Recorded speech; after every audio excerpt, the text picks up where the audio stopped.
Hello students, 11th commerce में जो हमारा लास्ट लेक्चर चल रहा था वो चल रहा था इमर्जिंग मोड्स ऑफ बिजनेस के बारे में।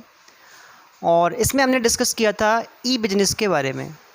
ई बिजनेस के बारे में मैंने आपको पिछले 2 लेक्चर्स में काफ़ी ज़्यादा कॉन्सेप्ट बता दिया है। इस बारे में आज हम डिस्कस करेंगे डिफरेंसेस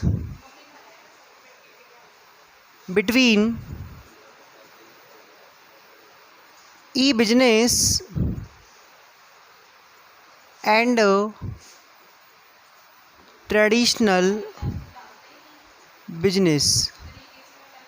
देखो, ट्रेडिशनल बिजनेस कौन सा है? ट्रेडिशनल बिजनेस मैं आपको पढ़ा चुका हूँ। जो आपकी इंडस्ट्री, कॉमर्स, ट्रेड जो एक्टिविटीज़ होती हैं, इनको आप नॉर्मली एक शॉप डाल के, एक कारखाना लगा के, एक फैक्ट्री सेटअप करके या एक शोरूम स्टार्ट कर रहे हैं, तो ये आपका एक ट्रेडिशनल बिजनेस है, पुराना तरीका है बिजनेस करने का। और ई बिजनेस ऑनलाइन बिजनेस का, एक कंप्यूटर नेटवर्क के थ्रू बिजनेस करने का एक मेथड है, तो ये एक नया तरीका है अपने आप में।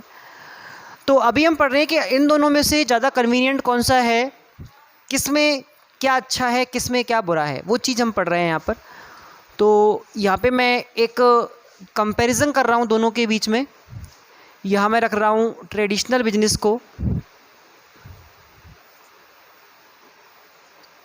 और यहाँ हम बात करेंगे ई बिजनेस के बारे में। यहाँ रखेंगे अपन बेसिस कि किस बेसिस पे हम क्या कर रहे हैं, डिफरेंस कर रहे हैं। तो सबसे पहले हम बात कर रहे हैं फॉर्मेशन की। फॉर्मेशन का मतलब होता है सेटअप, कि दोनों बिजनेसेस को सेटअप करने में क्या डिफरेंस है। तो मैं आपको बता दूं, अगर आप ट्रेडिशनल बिजनेस को सेटअप करेंगे तो ट्रेडिशनल बिजनेस को सेटअप करने के लिए आपका जो काम है वो ज़्यादा होगा।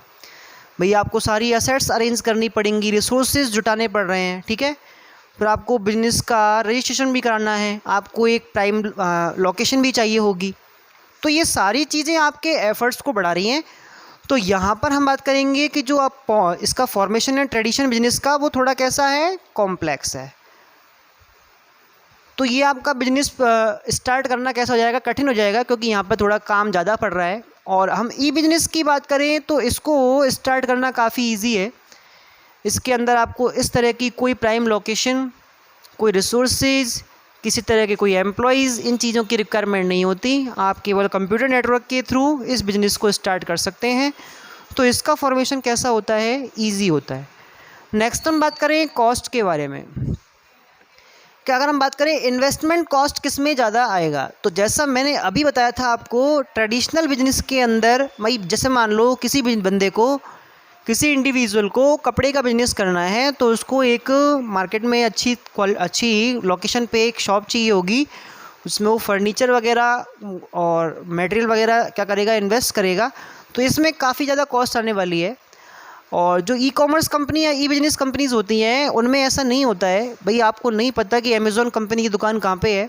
वो माल का जब हम ऑर्डर देते हैं तो वो उसको कैसे सप्लाई करते हैं, क्या उनके पास माल पहले से स्टोरेज में होता है, या वो मार्केट से सेम टाइम ख़रीद के हमको डिलीवर करते हैं, ये सारी चीज़ें हम नहीं जानते। तो वही चीज़ वहाँ पे है कि ई बिजनेस जो होता है उसमें इन चीज़ों की रिक्वायरमेंट नहीं होती है। तो यहाँ पर जो कॉस्ट है वो आपकी कैसी रहेगी, हाई रहेगी, क्योंकि यहाँ पर रिसोर्सेज कैसे लग रहे हैं आपके, ज़्यादा। और यहाँ पर आपकी जो कॉस्ट है वो कैसी रहेगी, लो रहेगी, क्योंकि यहाँ पर आपको कुछ खास मटेरियल और एसेट्स की रिक्वायरमेंट नहीं है। क्लियर? अगर हम बात करें कॉन्ट्रैक्ट की, तो हमारा जो कॉन्ट्रैक्ट है वो कस्टमर से किस तरह का रहेगा। अब जैसा कि हम जानते हैं कि कस्टमर से कॉन्ट्रैक्ट तो पर्सनल ही अच्छा रहता है, क्योंकि पर्सनल कॉन्ट्रैक्ट में आमने सामने जब बातचीत होती है तो कस्टमर की जितने भी कन्फ्यूजन होते हैं वो भी दूर हो जाते हैं। और फिर जो कंपनी होती है, जो दुकानदार होता है, उसको ही फ़ायदा होता है, क्योंकि एक तरह से उसका मार्केट सर्वे हो जाता है। वो कस्टमर की प्रॉब्लम्स को, कंप्लेंट्स को जान लेता है और उनका सॉल्यूशन करके अपनी जो मार्केटिंग कैपेसिटी है उसको बढ़ा लेता है। तो ये सारी की सारी चीज़ें आपकी जो होती हैं कॉन्ट्रैक्ट की, वो इन दोनों में अलग अलग रहेंगी। यहाँ पर जो आपका कॉन्ट्रैक्ट है वो रहेगा पर्सनल, और यहाँ पर जो आपका कॉन्ट्रैक्ट है वो रहेगा इनडायरेक्ट। पर्सनल कॉन्टैक्ट को हम डायरेक्ट कॉन्टैक्ट भी कह सकते हैं, इससे आपको याद करने में ईजी रहेगा। तो यहाँ पर आपका जो शॉपकीपर से जो कॉन्टैक्ट रहेगा वो कैसा रहेगा, डायरेक्ट रहेगा, पर्सनल रहेगा। जबकि यहाँ पर आपका इनडायरेक्ट रहेगा, क्योंकि हम सेम टाइम पे उसको देख नहीं सकते, किसको, जो आप माल बेच रहा है। ना तो कस्टमर दुकानदार को देख सकता है, ना दुकानदार कस्टमर को देख सकता है। तो यहाँ पर जो कॉन्टैक्ट होते हैं, अगर हम उस पॉइंट ऑफ व्यू से देखें तो इस पॉइंट ऑफ व्यू से आपका ट्रेडिशनल बिजनेस काफ़ी अच्छा है। ठीक है, नेक्स्ट हम डिस्कस कर रहे हैं यहाँ पर एक्सपेंशन की। एक्सपेंशन का मतलब होता है विकास विस्तार, किस तरह से हो, बिजनेस को कैसे बढ़ाया जाए, ज़्यादा एक्सपेंड किया जाए। तो अगर हम देखें ट्रेडिशनल बिजनेस को एक्सपेंड करने में ज़्यादा एफर्ट्स लगते हैं। भाई आज मान लो आपने एक कंपनी स्टार्ट की जो एक केवल सिटी के अंदर ही बिजनेस कर रही है, तो उसको हमें डिस्ट्रिक्ट तक, फिर पूरे स्टेट में, फिर पूरे देश में, फिर मल्टीनेशनल कंपनी बनाने में उसको काफ़ी टाइम लगेगा, नहीं है।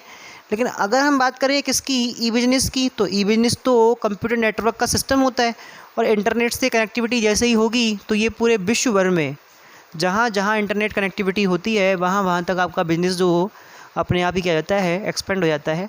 तो यहाँ पर बिज़नेस को एक्सपेंड करना कैसा है, ईजी है, क्योंकि यहाँ पर आपकी जो जोग्राफिकल बाउंड्रीज़ हैं वो आपको बांधती नहीं है, लेकिन यहाँ पर आपके जो एफ़र्ट्स हैं वही आपको इस चीज़ के लिए पहुँचाते हैं।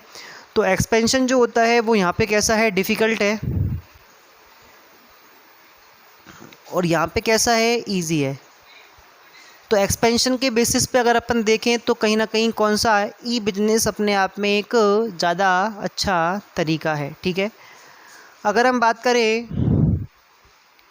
ऑपरेटिंग कॉस्ट की,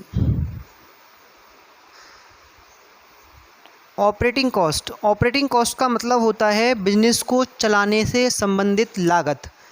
यहाँ पर जो हमने बात की थी वो आपकी इन्वेस्टमेंट की कॉस्ट थी कि बिजनेस को स्टार्ट करने के लिए, सेटअप करने के लिए आपको कितना ज़्यादा इन्वेस्टमेंट करना पड़ेगा।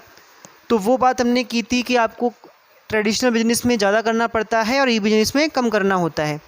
अगर हम ऑपरेटिंग कॉस्ट की बात करें कि बिजनेस को चलाने की लागत कैसी आएगी, कम आएगी, ज़्यादा आएगी, तो अभी भी इस चीज़ के लिए भी हम ट्रेडिशनल बिजनेस को ही क्या मानेंगे कि यहाँ पर ही क्या आने वाली है, आपकी जो ऑपरेटिंग कॉस्ट है वो ज़्यादा आने वाली है, और ई बिजनेस को चलाने की जो लागत है वो कैसी आती है, कम आती है। आप सोचते हैं कि नॉर्मल मार्केट में जो प्रोडक्ट्स बिकते हैं वो हमेशा महंगे क्यों होते हैं, जबकि ऑनलाइन पोर्टल पर निकले हमारे प्रोडक्ट सस्ते होते हैं।